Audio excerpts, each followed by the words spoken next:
29वां अध्याय सती का देह त्याग। श्री नारद जी बोले, ब्रह्मन, जब सती ऐसा कहकर मौन हो गई तब क्या हुआ? ब्रह्मा जी बोले, जब सती अपने पति शंकर का स्मरण कर मौन हो गई तब शांत चित्त हो वह सहसा पृथ्वी पर उत्तर की ओर मुख करके जा बैठी और आचमन कर नेत्र बंद कर लिया तथा शरीर त्यागने की इच्छा से योगाग्नि द्वारा शीघ्र ही अपने शरीर को भस्म कर डाला। फिर तो आकाश और भूमि पर देवताओं और मुनियों को भयभीत करने वाला अद्भुत हाहाकार मच गया। उधर सती के प्राण छोड़ते ही शिव के गण हाथ में शस्त्र लेकर उठ खड़े हुए और सब दिशाओं में प्रलय मचाने लगे। कोई शोक से व्याकुल हो अपने ही अंगों को छेदने लगे। सती के साथ ही 60,000 में से 20,000 शिव के गण स्वयं ही दुख से कातर हो नष्ट हो गए। फिर जो मरने से बच गए वे क्रुद्ध हो सच उठा दक्ष को मारने दौड़े। उनके उस आक्रमण को देख विघ्नों की शांति के लिए महर्षि भृगु ने वेद मंत्रों के से अग्नि में आहुतियां देने लगे, जिससे महाबली ऋभु नामक वस्तु से असुर उत्पन्न हो गए। उनसे शिवगणों का युद्ध होने लगा। उन्होंने शिवगणों की शक्ति क्षीण कर दी। 31वां अध्याय आकाशवाणी।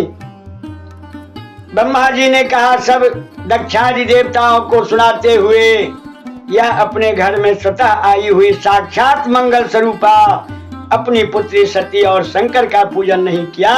तुझे तो शंकर की अर्धांगिनी सती का आदर करना ही योग्य था। वह अनादि शक्ति जगत की शिष्टा रक्षिका और कल्पांत में संहारिका है। इसी प्रकार भगवान शंकर ही सबके स्वामी और सब देवों के कल्याण करता है, जिनके दर्शन मात्र से सब योगों का फल प्राप्त हो जाता है। परंतु तुझ दुष्ट ने उनका सत्कार नहीं किया, इस कारण तेरा यज्ञ नष्ट हो जाएगा। क्योंकि जहाँ पूज्यों की पूजा नहीं होती वहाँ अमंगल ही होता है। हे दक्ष, तू यह समझता था कि शंकर की पूजा के बिना ही मैं अपना कल्याण कर लूंगा। अब तेरा वह गर्व चूर्ण चूर्ण हो जाएगा। सर्वेश्वर शिव से विमुख होने पर कोई भी देवता तेरी सहायता करने योग्य नहीं है। 31वां अध्याय संपूर्ण। 32वां अध्याय। नारद जी बोले, ब्रह्मा जी, उस आकाशवाणी को सुनकर दक्ष तथा अन्यों ने क्या किया वह सब मुझे सुनाइए। तब ब्रह्मा जी ने कहा, उस आकाशवाणी को सुनकर सभी देवता और मुनि आश्चर्य करने लगे और शिव की माया से किसी के मुंह से एक भी शब्द न निकला। इधर भृगु ने मंत्रों से उत्पन्न गणों द्वारा भगाए गए शिव जी के गण शिव जी की शरण में गए और सती शरीर त्याग आदि का सारा वृत्तांत कह सुनाया। उसे सुनकर पराक्रमी शंकर के क्रोध का अंत न रहा। लोक संहारकारी शंकर ने अपनी एक जटा उखाड़कर उसे एक पर्वत पर दे मारा, जिससे उसके 2 खंड हो गए और महाप्रलय के समान एक भयंकर शब्द के साथ महाबलशाली वीरभद्र उत्पन्न हो गए। फिर जटा के दूसरे भाग से अत्यंत भयंकर और करोड़ों भूतों से घिरी हुई महाकाली उत्पन्न हुई। तदंतर महाबली वीरभद्र ने शिव जी को प्रणाम कर हाथ जोड़कर निवेदित किया कि हे प्रभु, मैं क्या करूं, मुझे शीघ्र आज्ञा दीजिए। यदि आप कहिए तो मैं क्षण भर में ही समुद्र को सोख डालूं, पर्वतों को चूर्ण कर दूं। आपकी कृपा से मेरे लिए कोई कार्य करने अशक्य नहीं है। यह सुन मंगलापति भगवान शिव किंचित संतुष्ट हुए और वीरभद्र को आशीर्वाद देकर बोले, हे तात, वीरभद्र ब्रह्मा का पुत्र दुष्ट दक्ष एक यज्ञ कर रहा है जो बड़ा अहंकारी और विशेषकर मेरी विरोधी है। तुम जाकर उनके यज्ञ को विध्वंस कर दो और देवता यज्ञ गंधर्व जो वहाँ हो तो आज उन सबको भस्म कर डालो। ब्रह्मा विष्णु इंद्र यम कोई भी न बचने पावे। तुम्हारे वहां पहुंचने पर विशेष विश्वदेवा आदि तुम्हारी स्तुति करेंगे, परंतु तुम उन्हें भी भस्म करके शीघ्र ही मेरे पास चले आना। जो देवता दधीचि ऋषि के कहने पर भी मेरे विरोधक बने वहां बैठे हैं, उन्हें आकुल कर अग्नि में जला डालना। और हे वीर, दक्ष को तो उसकी पत्नी और बांधवों सहित जलाकर पुनः तिल मिलाकर तिलांजलि दे देना।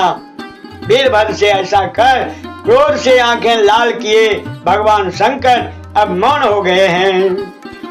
32वां अध्याय संपूर्ण। 33वां अध्याय।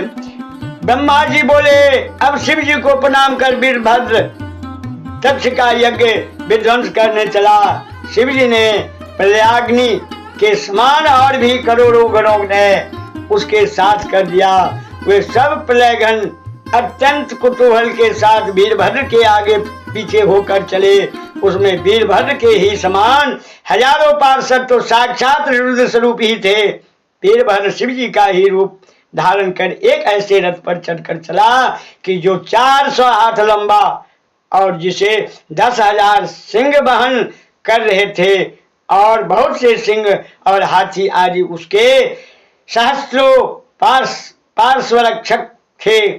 जब इस प्रकार वीरभद्र चला तो शीघ्र ही कल्प वृक्षों ने बहुत से फल बरसाए और समस्त गणों ने उसकी स्तुति की। फिर काली, कात्यायनी, ईशानी, चामुंडा, मुंडमर्दिनी, भद्रकाली, भद्रा, बलि और वैष्णवी, इन 9 दुर्गाओं ने भी दक्ष को मारने के लिए अपने भूतगणों के साथ प्रस्थान किया। उनके वीरभद्र और महाकाली के सब गणों की संख्या करना यहाँ अशक्य है। केवल श्रीमन शंकर के गणों को कहता हूं कि जो भिंगी, कीट, अश्नि और माल कगन 64,000 करोड़ सेना लेकर चले थे। उस समय में भेरी, शंख, जटाहर मुखों तथा संगों के अनेक प्रकार के शब्द हुए और अनेकों प्रकार के बाजे बज रहे थे। इस प्रकार वीरभद्र की यात्रा में अनेकों प्रकार के शुभ शकुन हुए हैं। 33वां अध्याय संपूर्ण।